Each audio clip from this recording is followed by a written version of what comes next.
Welcome to Hood Champion Boxing and Sports. In boxing, you find a way to win or you find a way to lose. We need to be talking about the brilliance of Anthony Joshua. And I'm not talking about his performance against Otto Wallin. I'm talking about what Anthony Joshua did to get himself back in position to regain his self-confidence. This is something that maybe Deontay Wilder should have done. Because you look at Anthony Joshua, when he lost to Ruiz, that took something out of Anthony Joshua. But what did he do? What did he do? Came back in the rematch, made a few changes, right? He got the win. Then he went on, he fought Pulev, got the win. A different style, was more boxing, but he still had some self-belief. Went on to fight Usyk in that first fight. Things didn't go well for him. Decides to make a change. Gets rid of his trainer. Right? McCracken. Decides he needs to pick up Robert Garcia. And let me tell you something. Something went horribly wrong from the AJ fight, from the Ruiz fight to that Usyk fight. Something went horribly wrong with AJ. He had no more self-belief, no more self-confidence. But he had the sense to say, okay, I need to figure this out because I'm losing now. I'm not getting in there and tranquilizing opponents like I was doing before. And he had Eddie Hearn there who was supporting him 100%. So Joshua, especially after that Usyk loss, he took his time and stopped comparing, right? Which is one of the extremely important things an athlete needs to do to increase self-confidence. Okay? Because when you start comparing yourself to the old you, to what other people are doing, other athletes are doing, those kind of comparisons can steal your joy. And I think they stole some of Anthony Joshua's joy because he's looking and saying, damn, maybe I don't have it anymore. Because he's watching what other people are doing, in particular, Tyson Fury. And Tyson Fury made it known that, Joshua wasn't the same. And Tyson Fury was very vocal. And that took a little bit of a toll on AJ, but you can see trying to get from underneath that. Okay? And when you start comparing yourself to you of old, to other people, that can affect your confidence as well. All right? And it can be a distraction. But what you saw happening there, Joshua recognized that there were some things that he had to do differently if he was going to return to the top of the heavyweight division. So he cuts Robert McCracken, which I didn't think was necessary. He picks up Robert Garcia. Goes into the Usyk fight. At this point in time, he still doesn't have the confidence that he needs, but he has Robert Garcia, who worked with him for a long time leading up to that fight, and they worked on a very good game plan. Joshua was a good student of the game. And then you saw where Joshua was visualizing success and he was visualizing the challenges in front of him. But the confidence still wasn't quite there. And what you saw happening here is where, he wanted to achieve certain things and he wanted to create that as a reality. But I don't think he truly believed he could have got the job done. And you saw in his performance with Usyk, Joshua had great moments, but when he had the success, he was still afraid to go all the way. So I think he was still kind of doubting himself, but you could see that he could see himself somehow getting to the finish line with a win, but he just wasn't pulling the trigger as much as he needed to.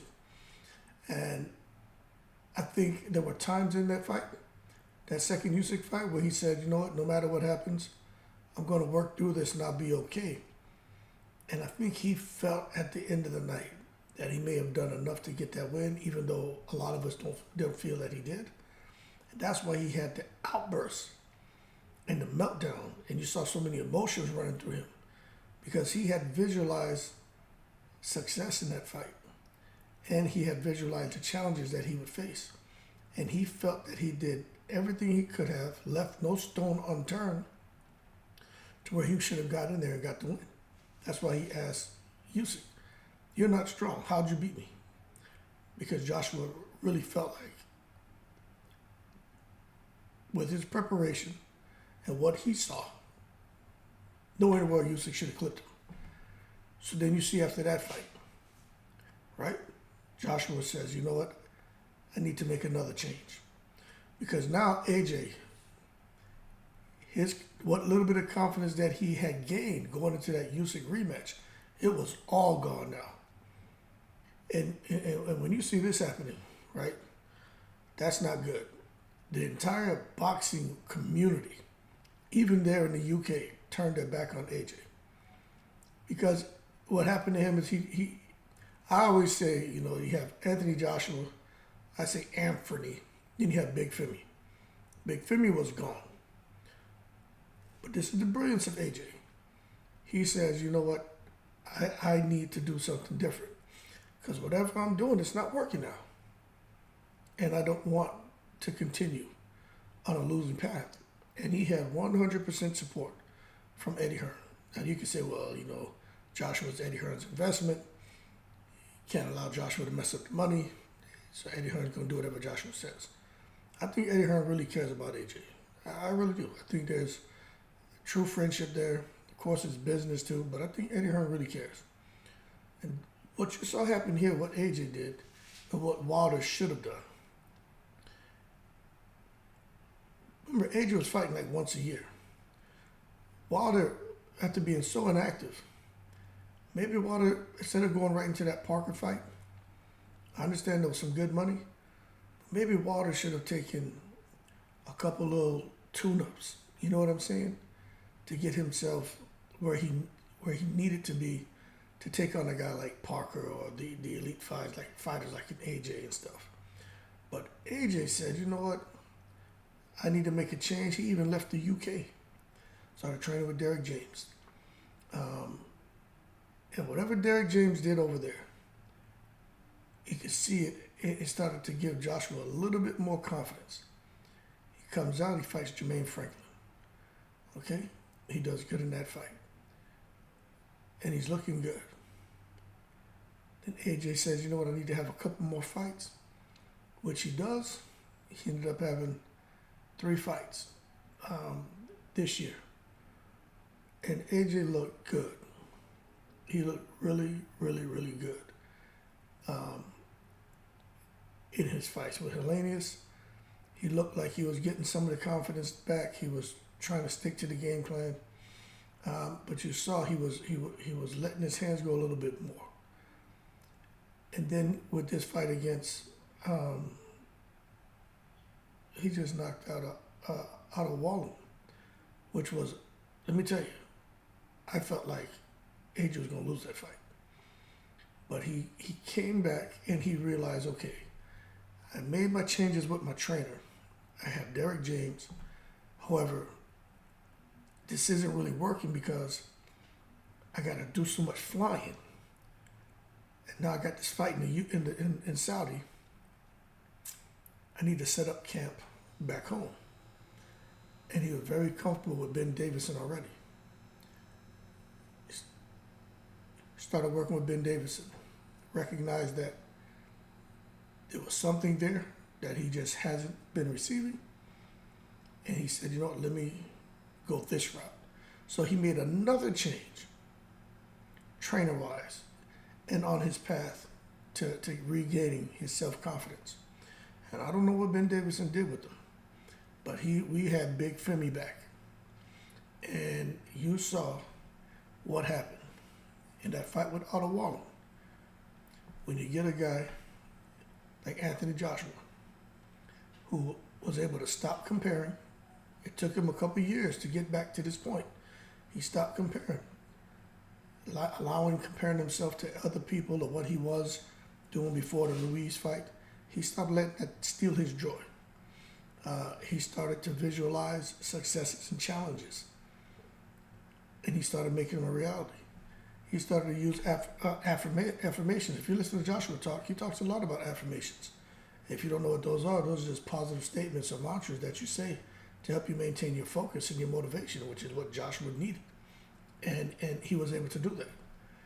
And also, what ultimately led up to where we are now is him, in addition to the other things I mentioned, is being able to avoid imposter phenomenon. Now, imposter phenomenon is another major driver of self-doubt in athletes, and it showed up in Anthony Joshua. It basically happens when you fear that people are going to find out that you aren't as talented, skilled, or smart as other people think that you are. You might feel like you're really not supposed to be where you are, and that's all an accident. And that insecurity, that really impacted Anthony Joshua and his confidence, because it basically meant he no longer trusted himself. And for him to overcome imposter phenomenon is absolutely amazing, and he deserves to be lauded for that, because that is not easy to come back from. You know what I'm saying? It's just not. I'm not supposed to be where I'm at. Am I really that good? Start doubting yourself, not trusting yourself. You know what I mean? If I go back out here, people are going to see that I'm not as talented, as skilled as they thought I was, because I may lose again. I think we all have gone through that at some point in time in our lives. I'd say right now, I go through it. I go through that. Being a retired guy, I still have, the fire to want to go work, but I've been away from that for about 4 years. I don't need to, but I feel the itch some days, but some days I do have a little bit of that, where a little self-doubt, you know what I'm saying? So I just think for Anthony Joshua, and being able to look at all those things, and for him to make changes of his environment, make changes of his scenery, make changes of his trainer, make changes of how he trains, and then to say, you know what, I need to make changes for all those things again. And now I need, in addition to that, I need to look at myself. This man was able to rewire his negative thoughts through self-talk, and also by going on that retreat where he disappeared for 5 or 6 days in a cabin with no cell phone or nothing, and just living in the dark. And Gerald Miller was hiding under the bed, grabbing AJ's foot at night, and had AJ thinking the boogeyman was in the room with him. But in all seriousness, he was able to do a lot of different things to help him regain his confidence. And we can sit back and we can laugh at him. I still think going to stay up in a dark cabin is crazy as hell. But that obviously worked for him. And when he came in yesterday, like, you could see that man was able to motivate himself. And he got in there, and when I saw him throw that jab to the body, and he was throwing with power, I said, God damn, this fight ain't gonna last long. He just looked ferocious, man. And it just shows you that there's some brilliance there to AJ. There's some brilliance there. He's not just doing this, like, he's not just sitting there saying, well, I think this will work, I think that'll work. Obviously, he's a guy who reads a lot. He has good people around him. And just like in boxing, you got to be able to take risks. He wasn't afraid to take risks. Make himself vulnerable, expose himself to the world, and say, hey, you guys are looking at me, you're laughing at me. Everyone's saying I've gone crazy, I don't have it no more. Even I did a couple videos where I said, look, there's no way in the world he's supposed to lose, but his confidence is gone. He's probably the most powerful, he's probably the most complete heavyweight fighter out there right now. But I said, if he's not there mentally, it doesn't matter. And the Wallin fight, some people who don't know who Wallin is, they think that he was a pushover. Wallin is no pushover. But AJ just breezed right through him, broke his nose. That's why that fight was stopped. Wallin's nose was broken and he was getting the hell beat out of him. But I'm telling you, Maybe Wilder should have done that, and maybe other fighters, instead of just when you take a loss, like Wilder, he took a loss, right, to Fury. Maybe he should have just, like AJ, I need to get back active, but make changes at the same time and rebuild and get back to where I need to be. Because right now AJ feels like he can take on the world because he was able to say, you know what, I still have all the attributes that I had before I lost to Ruiz, before I lost to Usyk 2 times. I still have everything. I just didn't let it go in those fights. Once I got hit, I shut down. Now we're going to see AJ going forward. I think this AJ is a very destructive AJ. But for Wilder rebuilding, he may want to take a look at Anthony Joshua and that brilliance and how he was able to rebuild coming off of those losses, where many people felt he was on the path to becoming a gatekeeper. Wilder may need to make some changes. Trainer, Joshua did it. Can Wilder do it? Location, and taking different steps to regain his self-confidence. But AJ's different from Wilder. AJ's different. AJ wants to become a billionaire. AJ wants to, fight 4 times next year. Wilder seems like he just wants to get high. So, I don't know. But I think if you look at Anthony Joshua and the stages he went through, it only makes you stronger. And I'm going to be honest with you, I don't think anybody should be making fun of AJ now. If anything, there's a lot that we can learn from him. You know how hard that is to do what he did? To make yourself vulnerable to the world, make all these changes, people are judging you. A lot of people thought he should stay with McCracken. A lot of people thought he should stay with Robert Garcia. Some people now are saying, hey, Derrick James was the worst for him. I think it took all of those steps to get him to where he is right now. But I'm going to tell you, like I've always said, I don't think any heavyweight stands a chance against Anthony Joshua if he has his shit together. Because that man, his IQ is great, his skill set is outstanding, his power is just like Wilder's. But his stamina is pretty good. Not great, but it's pretty good. But where is he mentally? Right now, it looks like all the stars are lining up for Anthony Joshua. I don't know who he fights next. But my thing is, what happens if he gets hit hard? Okay? Is he going to start to deal with, and confront this imposter phenomenon again? Where all of a sudden now the insecurity set in and he feels like he's not supposed to be like where he is? Or he starts worrying about where people are going to judge him, saying that, hey, that thing that happened with Waller was just an accident. Anthony Joshua was never really back to being Big Femi. That's my question.